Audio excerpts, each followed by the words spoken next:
So if you didn't hear about it, I'm sure you didn't. There was this situation with Kanye West and his girlfriend at the Grammys, and he had her without clothes on, and he was wearing clothes, and it was a sign of power to many because it's like I'm the man, I'm clothed up, I'm better than you, and you're on display for my benefit and other men's benefit who get why I act like this. I got a younger girl with me, and I can make her walk around naked however I want to. I'm strong. And people like to display their power like this. They like to get into these wars with their partner to show that they're better than them, but it's not much of a war because like the other partner goes along with it, and it some people felt like she's uncomfortable. I didn't really see discomfort in her eyes. I didn't see it, but some people felt like that. But I do see girlfriends do this, and it's like they like being the pretty one. They like being shown off. And a lot of people enjoy that dynamic, but I don't understand it. And I'm finally gonna admit I don't understand it because I just feel like if you enjoy makeup, if you enjoy wearing short skirts, if you enjoy not having a lot of clothes on, why not find a partner who likes being feminine and girly like you do? Because there's this thing where it's like opposites attract, and they don't. They really don't. And it's just weird how one gets to be naked and then the other is clothed, and that's a healthy relationship. It's not. Because, one, I can tell y'all aren't interested in the same things. And that's where, a lot of relationships with men and women fail because it's like one will like sports and the other will like makeup, and then they can't even bond with each other because they're so caught up in like what they like to do. And that's why when a man and a woman is in a good relationship, they tend to like the same things. And I think that's more healthy, that's more normal. So I wanted to get on here and I wanted to talk about relationships. And one, a lot of relationships are just based in this idea of what's fit to reproduce, like who has the right genetics. I want a guy who's taller than me. I want a man who's strong, a provider. I want a woman who's very feminine. I want a woman who doesn't threaten me. I want someone who doesn't talk back, who obeys. And then they're going to raise the child, and the child's going to grow up perfect and be a lawyer, doctor, whatever, and make more money. And yay, who cares if other kids don't have? I'm gonna make sure my kid is good. My genetics are gonna be the best.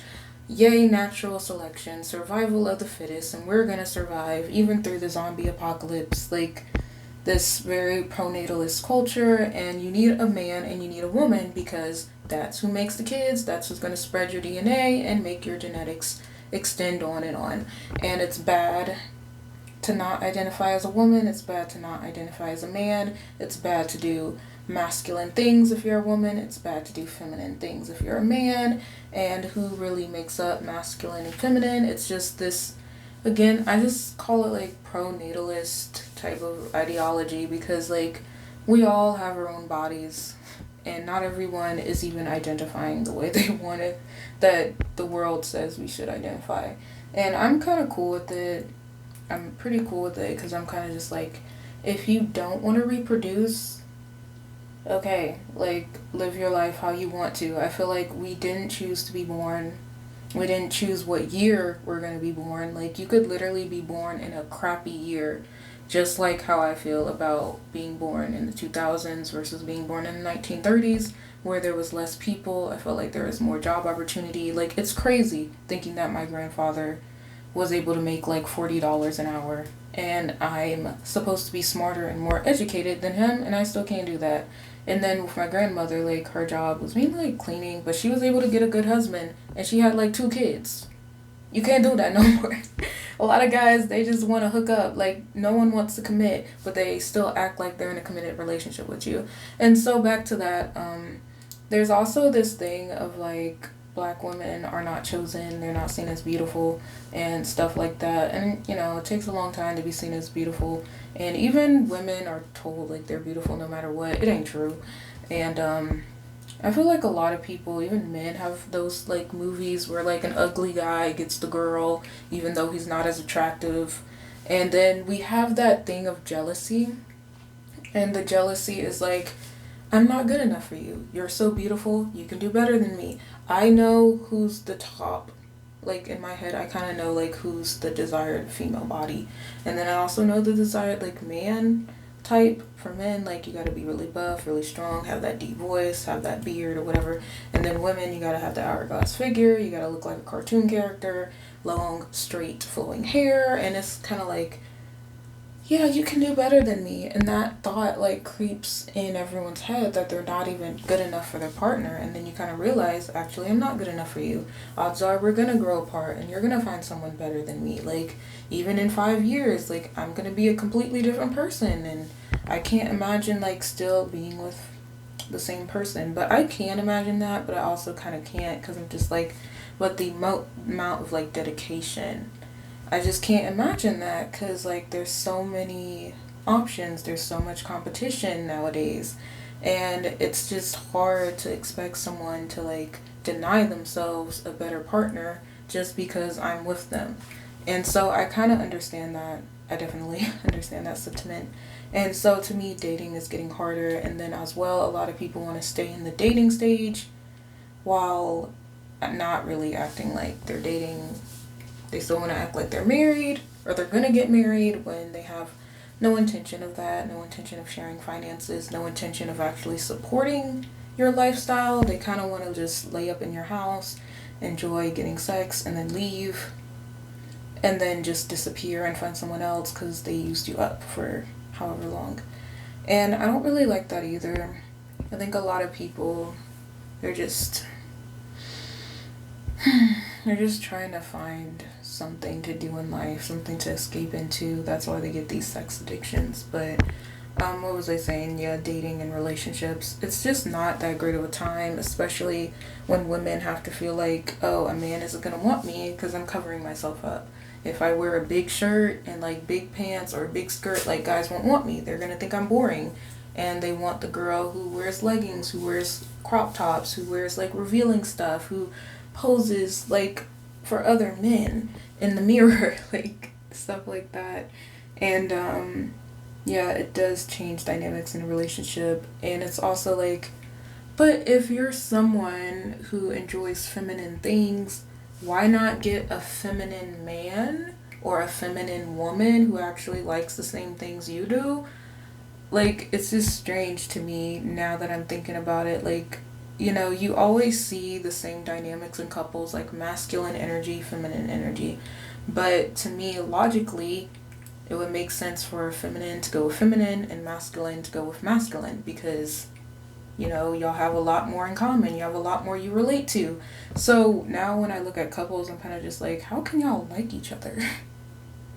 Because it just seems a bit silly. But I know like people can like multiple things and multiple people, but like the type of dedication that goes into a relationship, and then it's like you guys don't even like the same things. Like, it's just silly. Like, you can't even talk about, you know, guy stuff with a girl. You can't talk about girl stuff with a guy if we're following like the gender binary.